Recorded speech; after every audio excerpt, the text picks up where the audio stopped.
Welcome to the Slop Farm. Enjoy the video. In this video, I will show how to use a public park grill.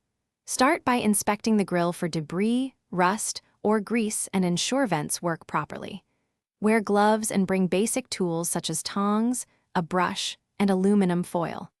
Plan your cook area with a safe distance from children and pets, and set up a trash bag for easy cleanup to leave the area better than you found it. In this video, I will show how to use a public park grill.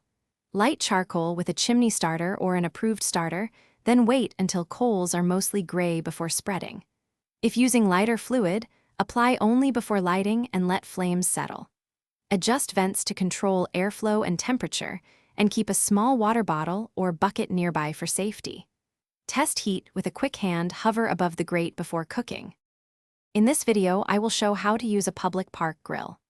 Arrange food with space between pieces to promote airflow, and manage flare-ups by moving items to cooler zones.